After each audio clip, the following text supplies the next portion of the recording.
Well, hello. Welcome to That Real Estate Show. I'm so glad that you could join us today. My name is Tim, and I'll be your host as we dive into all things real estate. The goal of this show is to be educational and insightful, and hopefully we have a little fun along the way. So That Real Estate Show is non-GMO and has not been evaluated by me.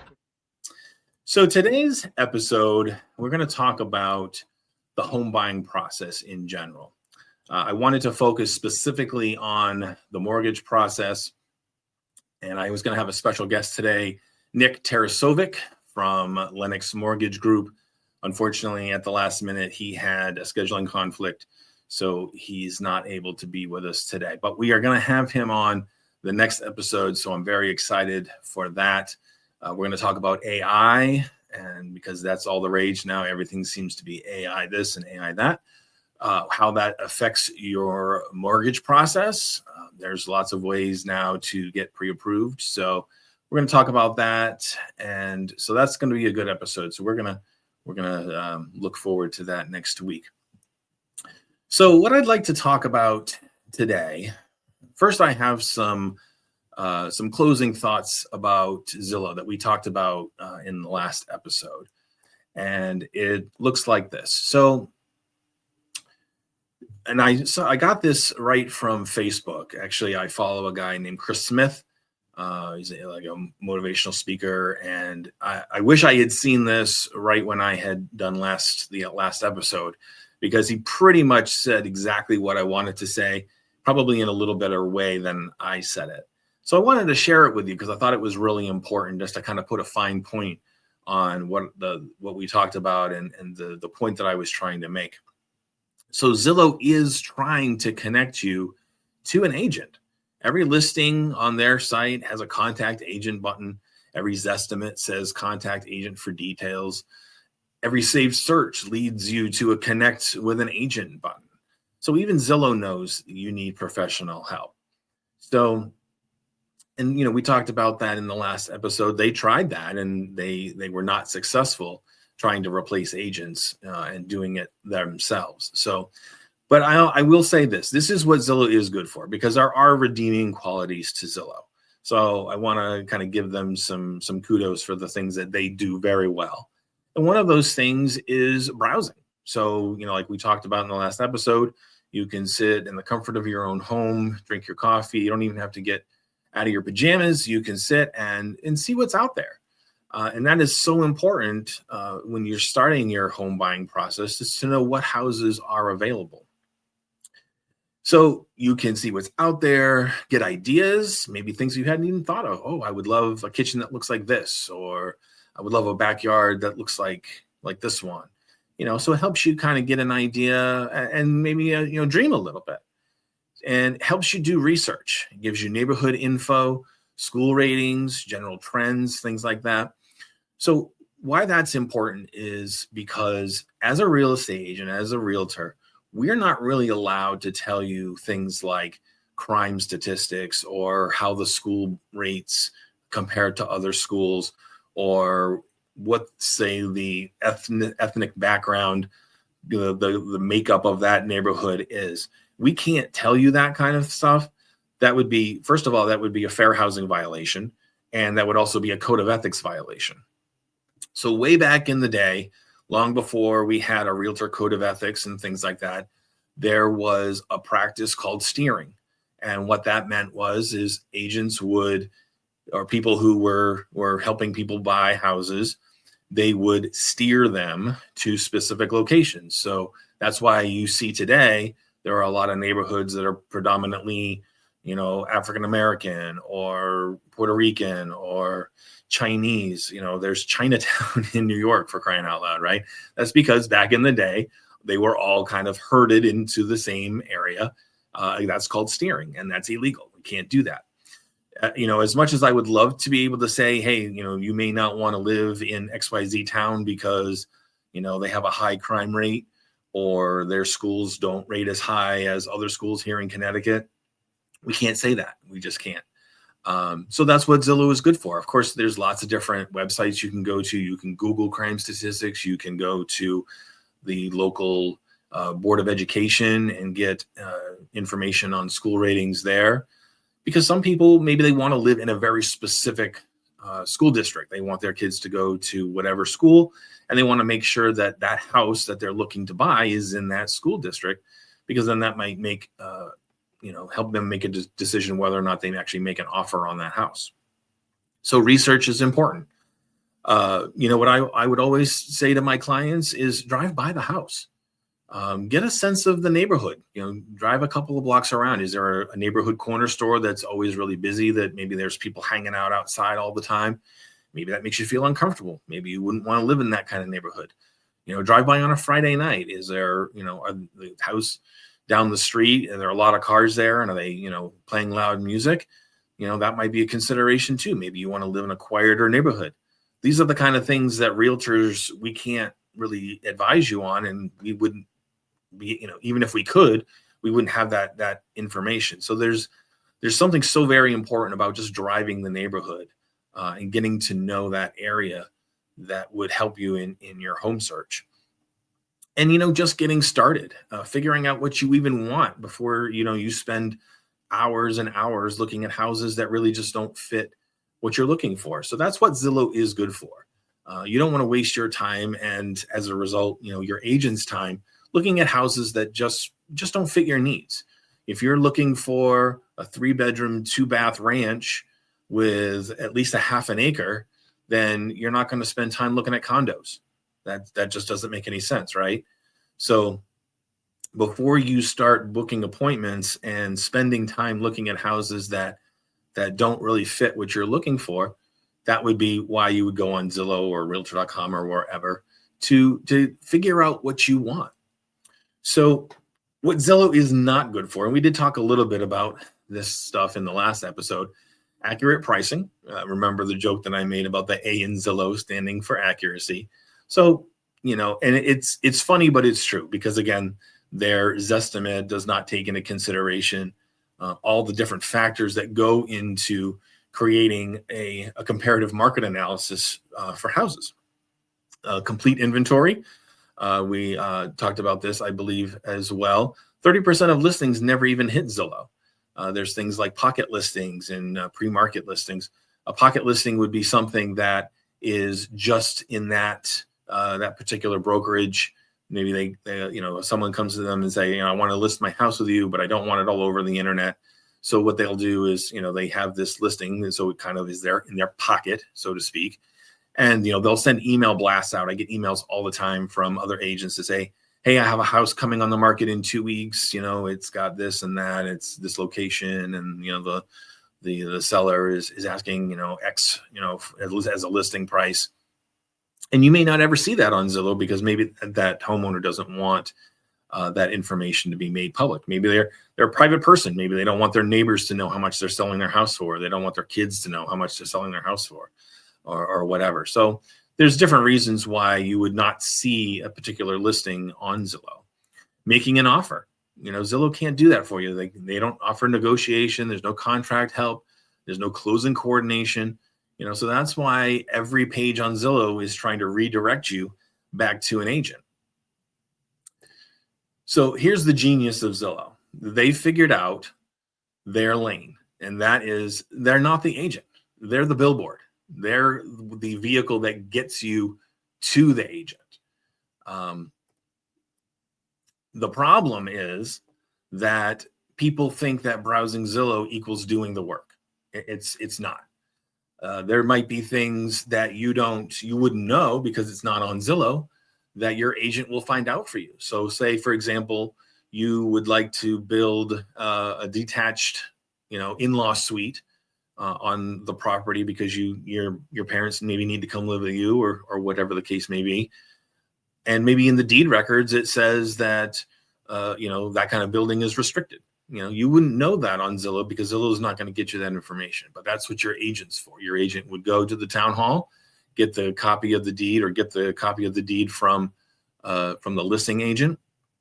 And then you would find out, even though this property is great, I can't build on it what I want to build on it. So it's really just not for me. Browsing Zillow is kind of like watching HGTV and thinking that makes you a contractor. So when you're on Zillow, you're not shopping, you're window shopping. And, again, nothing wrong with that. But when it's time, that you're ready to get serious and you want to go see some houses, that's when you want to contact an agent. So what agents do for you that Zillow can't, like we just mentioned a minute ago, having access to off-market listings that Zillow never sees, potentially negotiating $20,000 to $50,000 in your favor. That could be a lot of different reasons for that. Maybe the septic system needs to be replaced, and the home seller doesn't know, so that would be something you discover during your inspection period or something like that. Navigating inspections without costing you the deal. There are so many times, they can get tricky, and that's why having the expertise of a realtor really comes in handy. Managing 147 other documents that you've never heard of, like extensions or addendums or things like that. Coordinating with your lender and your attorney, or if you live in a state that does a title company, and with your escrow and inspections and all that, that's part of your agent's job. Most people aren't going to have time to do that. You work a full-time job, so you don't have the time to coordinate all that. That's what your agent's for. That's why it's their full-time job to make sure that they find you the house that you like and get you the terms that you want, when you purchase the house. Preventing you from making $100,000 mistakes. There could be, again, lots of different reasons for that. Maybe there's a buried oil tank on the property that everyone forgot about. No one knows about it. And we were able to discover that there's a buried oil tank there. Different things like that. So, and of course, most importantly, close the transaction, because even if Zillow could do all those things, let's just say they could, it doesn't mean anything until you get to the closing table. So Zillow is not able to do that. That's what your agent is able to do for you. Zillow shows you the house. The agent gets you in the house. So that's a big difference.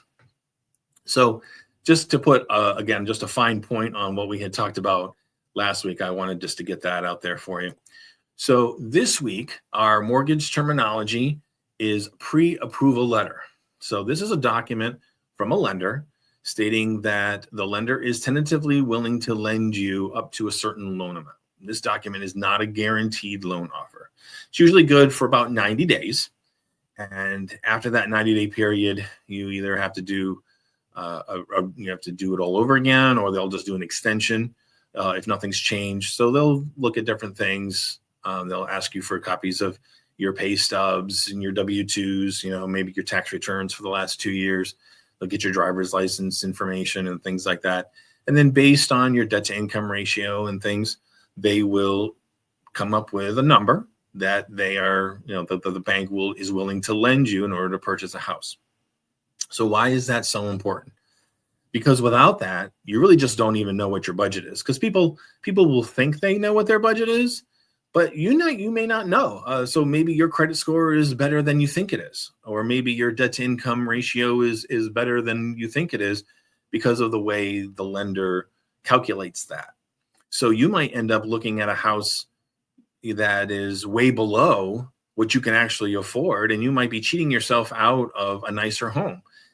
And also, on the opposite end of that, the other side of that coin, you might be looking at houses that are really just above your means. You really just can't afford, as much as you would love to have that, $500,000 house.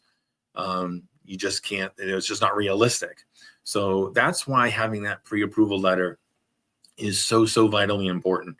And again, one of the things that I wanted to focus on in this episode was that home buying process, because it seems more and more, I'm finding that a lot of first-time home buyers just don't really know where to start. And a lot of people think that you start with looking at a house, that's where you're supposed to go in order to, start your home buying process. And that's just not the case. And the reason for that is because if you start with just looking at a house and you don't get your pre-approval first, then let's just say you do find a house that you absolutely love. It's the perfect house for you, but you don't have that pre-approval.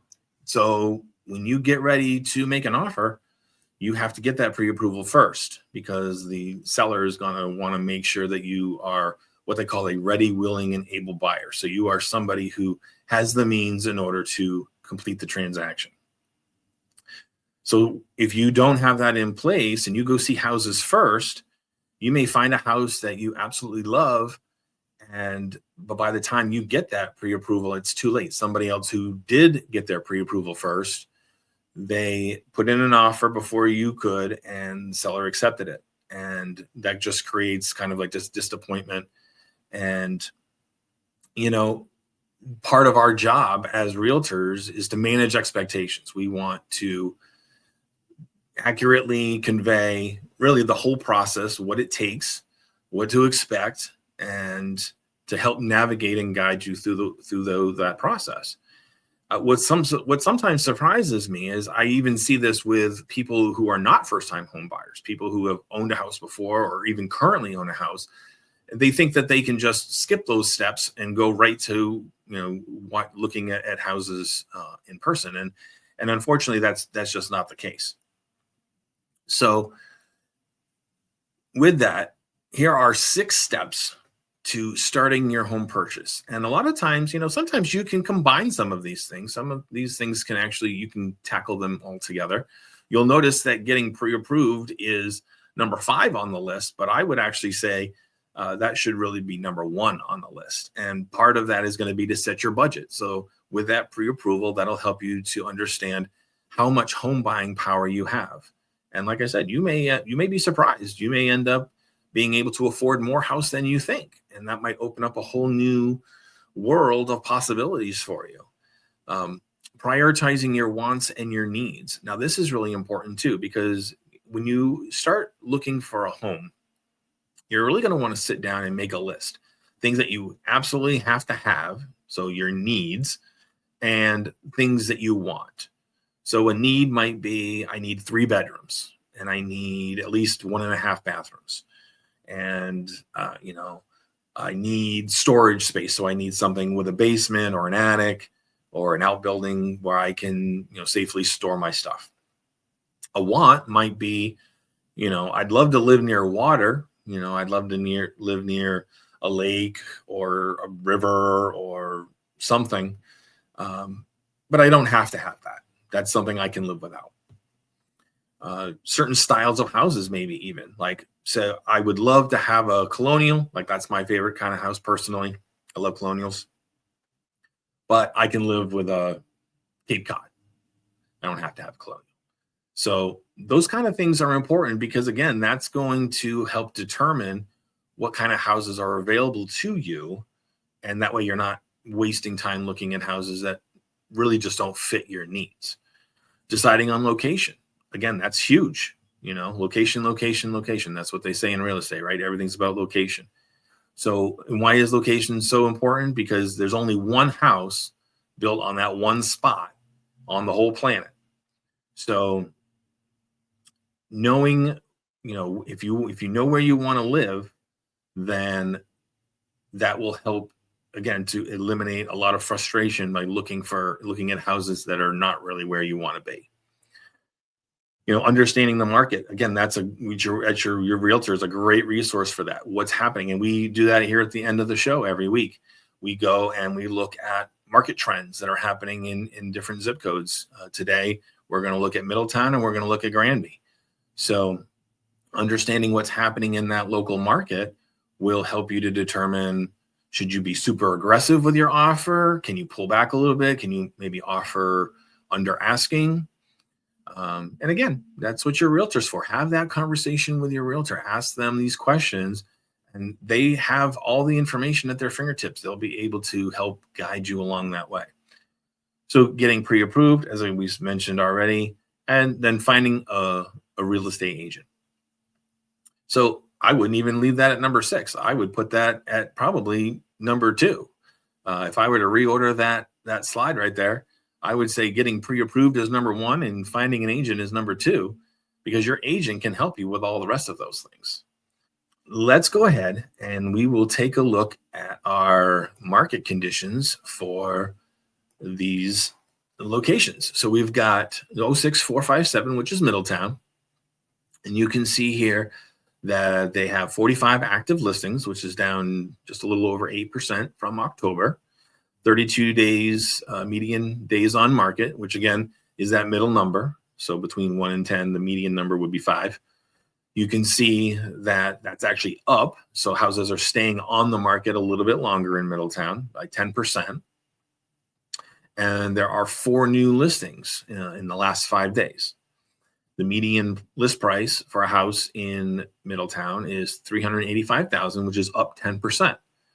Now, one of the reasons why that median days on market might be going up is because, we've now hit into the fall. We are now into right just past Thanksgiving. So I hope everyone had a very good Thanksgiving. And, I just came out of my turkey coma about 6 hours ago. No, I'm just kidding. So some of the reasons why for that, again, because school started, in September. Now the holidays are upon us. We just had Thanksgiving, and Christmas now is right around the corner. So that might be why that median number of days is creeping up. But there are 4 new listings. So, go check them out if you are interested in purchasing a house in Middletown. And then in Granby, 06035, you'll notice that they have only 9 active listings, and that's down 25%. Now, what could cause that? Maybe some listings have expired. So maybe people had their house for sale. They weren't getting any offers, or maybe they didn't get an acceptable offer that they wanted to take. So they just let the listing expire, and maybe they'll relist in January. But you'll also see there that the median days on market is 193. That's a lot. That's a little over half a year. That's 6 months. That's a little over 6 months that houses are on the market in Granby. And you can see that that's up like 188% from October. So all of a sudden we've got houses that, there aren't as many listings, and now that they're on the market for 6 months. And again, that could be because all those listings that were there before have since expired, or maybe the seller withdrew their listing. And so that just leaves the houses that, well, there could be different reasons for that too. Maybe the house is not priced correctly. With pricing a house, there's market value and there's market price. So market value is what the house is worth compared to other houses in that same area that are the same style, with the same number of bedrooms and square footage and all that kind of things. Market price is what somebody's willing to pay for it. So, some sellers say, well, I want this for my house, XYZ. I want to list my house for that amount of money, not a penny less. And, if the realtor comes back and says, based on the market data, that really doesn't, the market doesn't sustain that, the client may say, nope, that's what I want. So our due diligence, of course, is always to our client. So if the client wants to list their house for that, then we do that. And, of course, I would always say, let's do that. And then let's circle back in 30 days. If you don't get any offers, or, there's not a lot of activity on the house, then let's revisit that price and maybe bring it down to really the level where it should be. But you'll see there's no new listings in Granby over the last 5 days, but that median list price up almost 30%. So that's curious. I think I might have to dig into that to find out why that is. Maybe somebody in Granby, maybe there's a mansion that just recently got listed for sale, and that's what's driving up that median price. I wouldn't think that Granby would have, that median price over $500,000. I didn't realize there were houses in Granby that would get that kind of price. So I might have to do a little bit of digging on that one, and we'll find some information on that. But that pretty much takes us to the end of the show.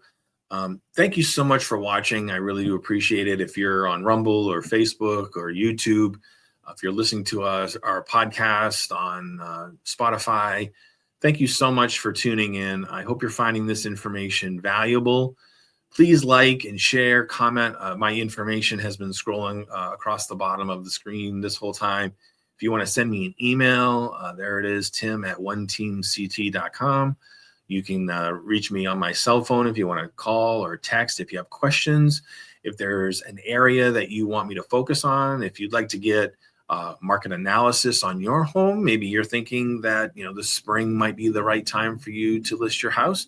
Give me a call, shoot me a text message. We'll have a conversation, and I can do that for you free of charge. There's never a cost for what they call a CMA, which is a comparative market analysis, that kind of sets your expectation and lets you know how much your house might sell for if you just do decide to list.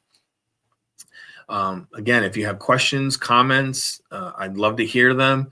Let me hear all your Thanksgiving stories. If you have a horror story, if the dog took the turkey off the table, or if one of your relatives picked a fight with somebody else over politics or something, or if you had just the best Thanksgiving ever. Maybe you haven't had a good Thanksgiving with your family in a while, and everyone finally was able to get together in the same place, and it was just a great time. I'd love to hear that too. So again, thank you so much for watching, and we will see you in the next episode.